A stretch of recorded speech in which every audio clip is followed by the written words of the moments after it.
Where do songs come from? From our thoughts and feelings, I suppose, and our memories.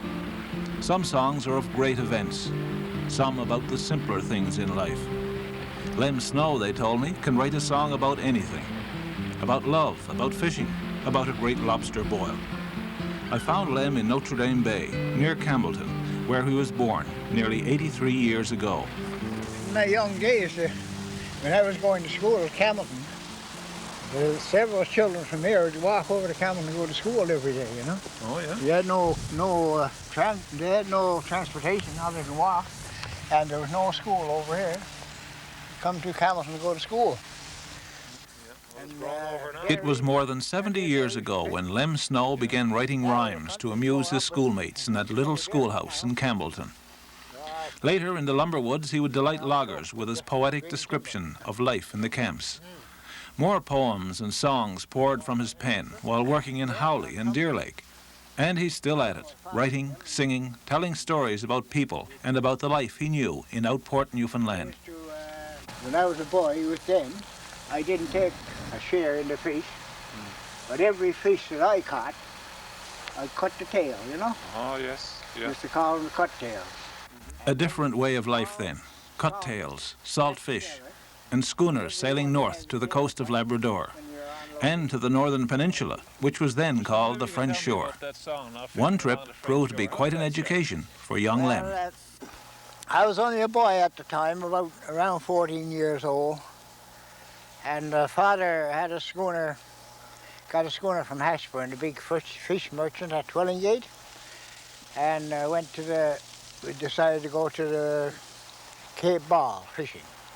So he had a crew of about 6 men, and I wanted to go with him, and I left school a little bit early and went with him. And at that time, they used to have a girl on almost every schooner, had a girl aboard, you know, so she could have a meal ready when the men coming off the fishing ground in their smaller boats. Eh? So that's what this story is all about. I went with him, and after I got home, or after years afterwards, I thought about the experience I had on the French shore, we called, and I wrote this song, and I entitled it, Sailing Along the French Shore. So this is how it goes. When I was a young lad, just barely 14, and craving adventure and lore, I boarded a clipper, my dad was the skipper, to sail all along the French shore. Yes, to sail all along the French shore. We soon weighed the anchor and hoisted our sails, and straightway for Cape Ball we bore, to which destination, without hesitation, we sailed all along the French shore. Yes, we sail all along the French shore. What beautiful vessels were sailing those days, some bound for the North Labrador. And so for this reason, en route there that season, they too sailed along the French shore. Yes, they sailed all along the French shore. On each ship a maiden was hired to cook, a beautiful girl to adore, so young and cavorting, all ready for courting, while sailing along the French shore. Yes, while sailing along the French shore. Being too young for courting, I soon did decide to spy on the lovers on shore. I spied on a couple so loving and subtle, while sailing along the French shore. Yes, while sailing along the French shore. Their actions peculiar appeared to be then, but now they're funny no more. They were hugging and kissing, oh, what I'd been missing, while sailing along the French shore.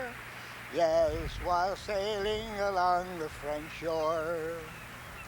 One Sunday I trailed them in over the hill, and saw what I ne'er saw before. and the knowledge I gained forever remained after sailing along the French shore, after sailing along the French shore.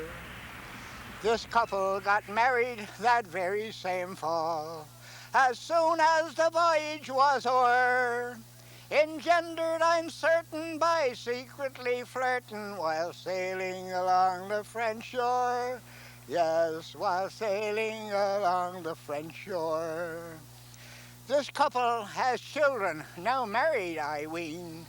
You see, they're not young anymore, nor yet do they know that I witnessed the show which they staged all along the French shore, while sailing along the French shore. So this ends my story of those bonny days. Oh, that I could live them once more. For this now I know I'd produce my own show, and I'd stage it along the French shore, while sailing along the French shore. That's the end of it. That's a great song, Mr. Snow. I enjoyed it. So did the crows. Yeah. So did what? The crows? So did the crows. Oh, you're right. Yeah, yes, they're right. They don't know what's going on here today.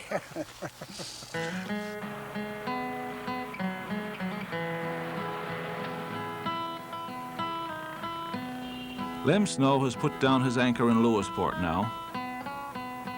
He lives quietly with his wife in one of the North Haven Manor cottages, thinking, writing, going over his many songs and poems.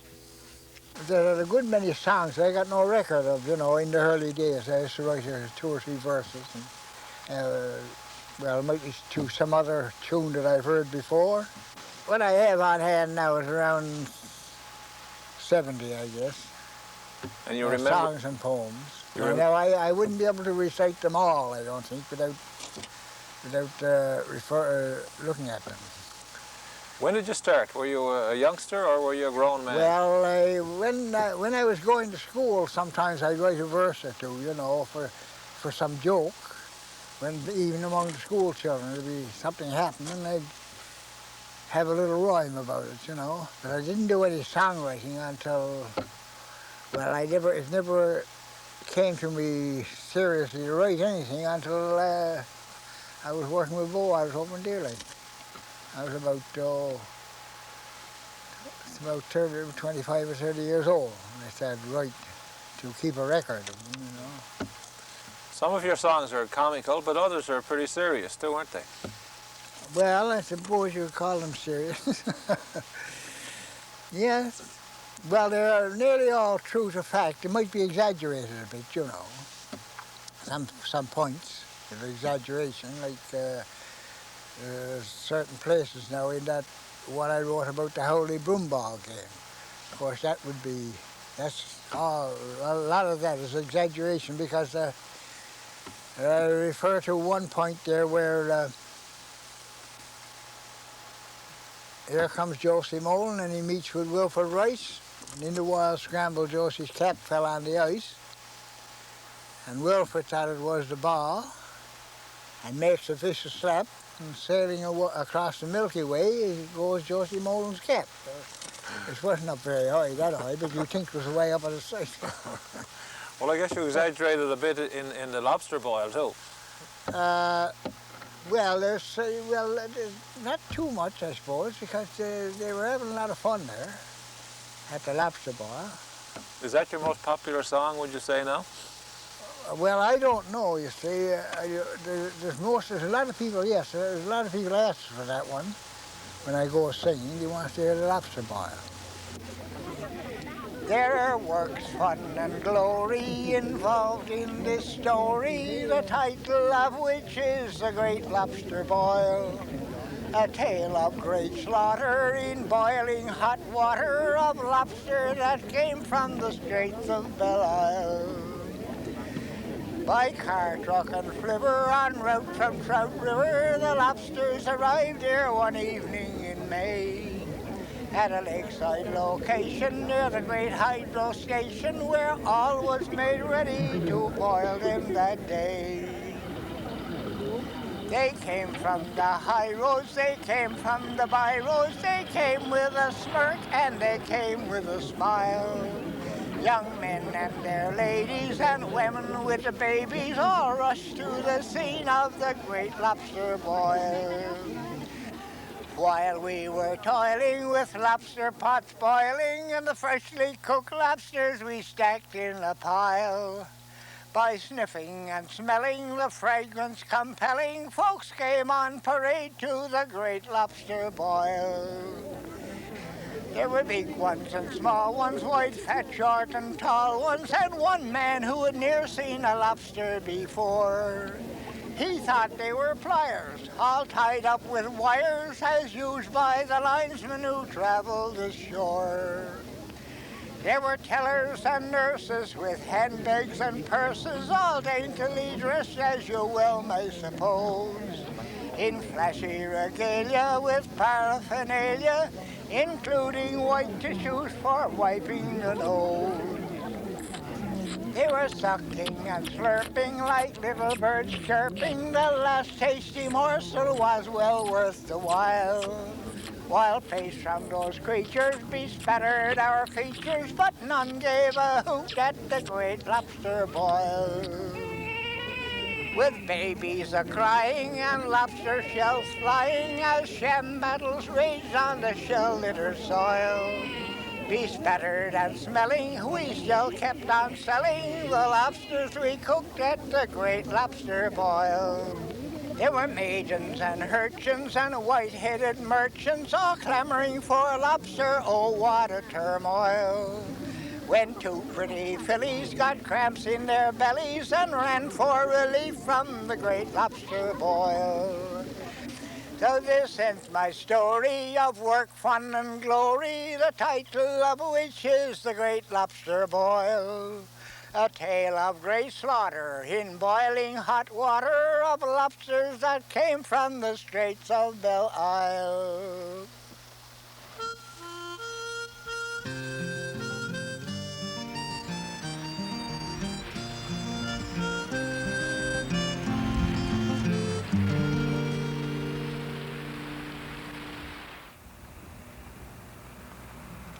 Lewisport, locked now in the depths of winter.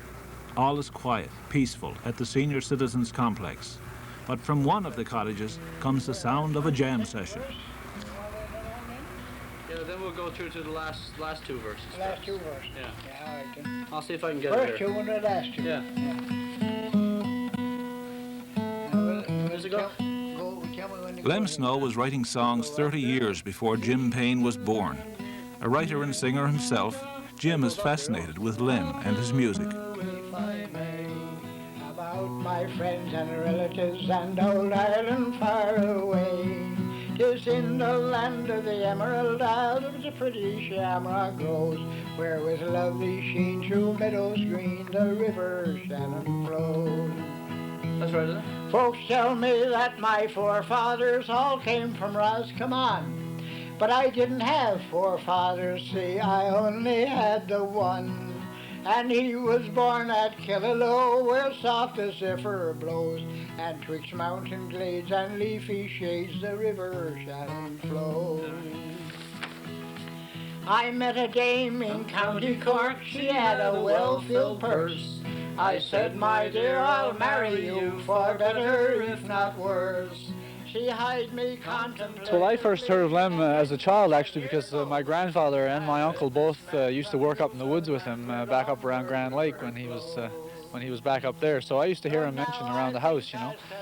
But I didn't meet him then for the longest time. Actually, I met him out at a festival out in Bombay. There back, I think it was probably 1979 or 80, and I was struck immediately by the talent, by the quality of his lyrics, I think, more than anything else. I came out and visited him a couple of times, and you know, and went through a lot of his work, and only then did I really realize just how much, how many songs he had written and how many poems he had written and that sort of thing, and the full extent of his literary ability, you know, because he's written not only the humorous stuff, for instance, for which he's probably best known, but he's written a lot of much more serious stuff as well. So you go up there and you go high there. River Shannon flows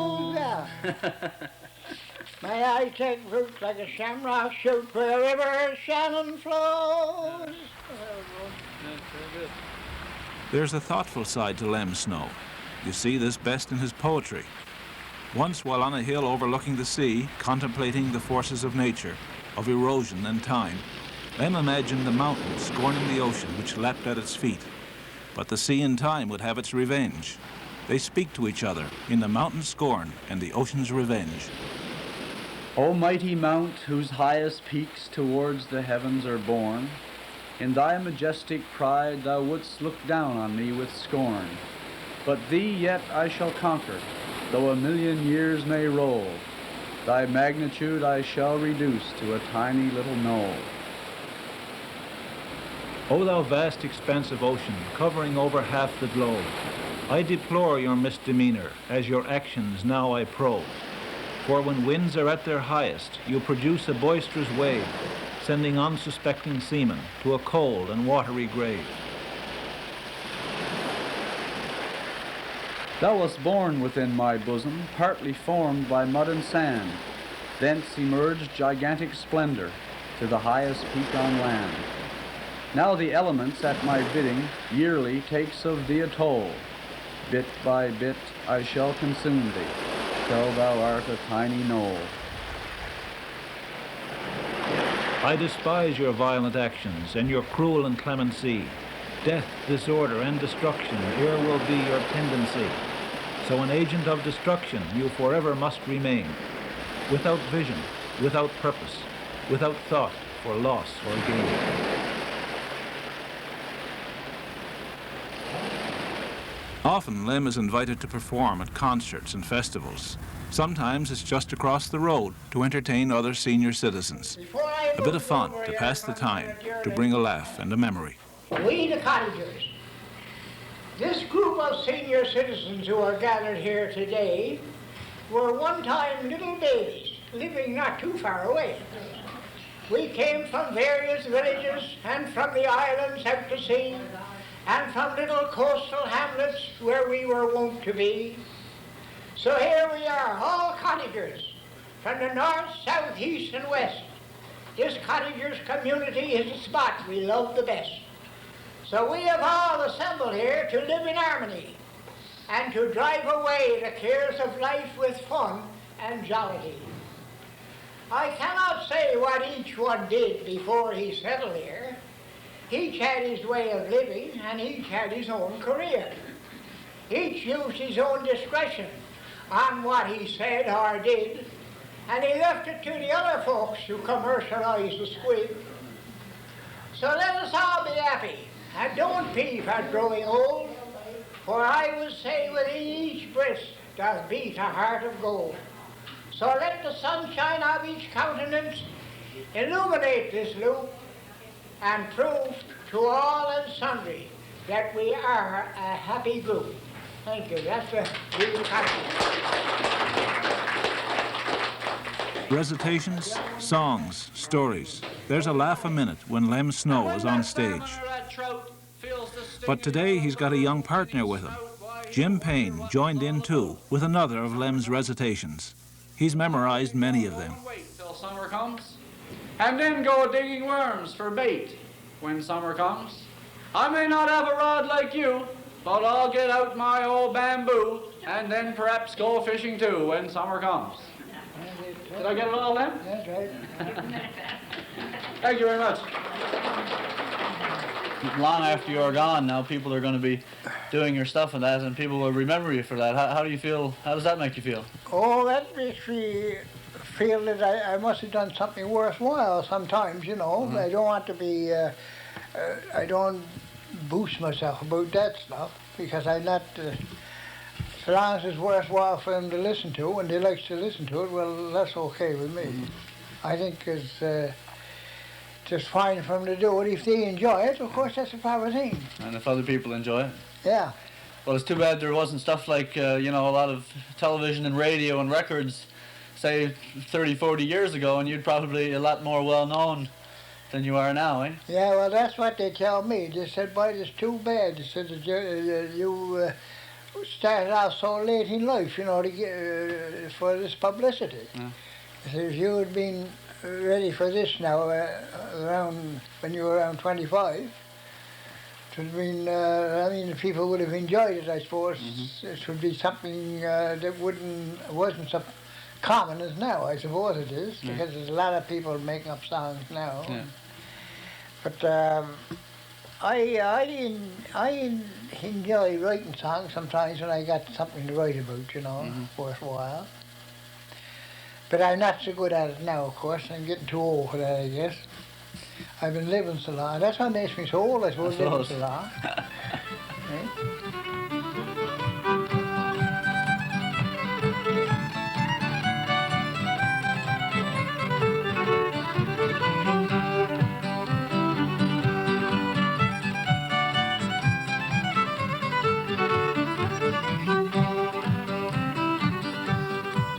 A concert in the high school in Cambellton.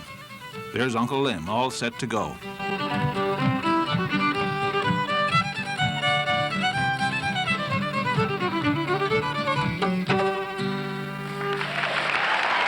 Thank you. You're next, Uncle Lim. Another concert, another performance for Lem Snow. When I was a young lad, just barely 14, and seeking adventure and lure, I boarded a clipper. My dad was a skipper to sail all along the French shore. Yes, to sail all along the French shore. I think actually Lem takes a great deal of motivation from his audience reaction, you know. They say timing is everything in comedy, and I think Lem must be a master of it. He chooses his material pretty carefully, too, when he goes on the stage. You know, he looks at his audience, and he really makes a conscious decision on what he's going to do and what he's not going to do. The thing about his lyrics is that they're so full of imagery, you know. So when he gets up on the stage, like, he really emphasizes certain things, you know, to point up certain images that are quite funny, and you know, he's out to milk the audience for the laugh all the time. I mean, he's really a master of that sort of thing, I think. And so they have children, now married, I mean.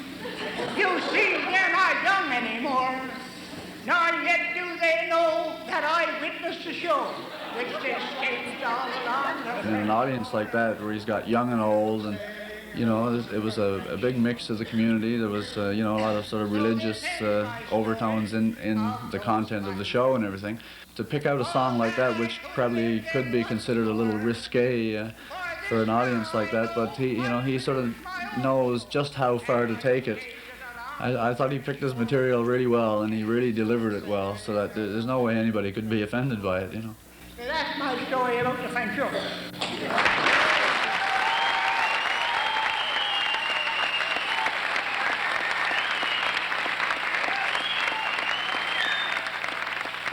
As a young musician, what does Lem mean to you? How has he influenced you?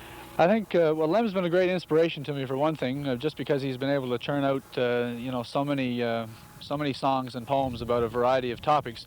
But overall, I think what Lem taught me was through a little bit of hard work and little bit of thought, you can make a song out of anything. We live down here in Newfoundland, where everything is oh so grand. We fish and shoot while hunting game. In other climes they do the same. Ha ha ha, ain't it grand to live down here in Newfoundland. This land is famed for the caribou. All sorts of birds abound here too. 'Tis the summer home of the wild goose, while every wood is full of moose. Ha ha ha, ain't it grand to live down here in Newfoundland. Our rivers teeming hereabout, with salmon and with speckled trout, invite the traveler by the way to stop and spend a holiday. Ha ha ha, ain't it grand to live down here in Newfoundland.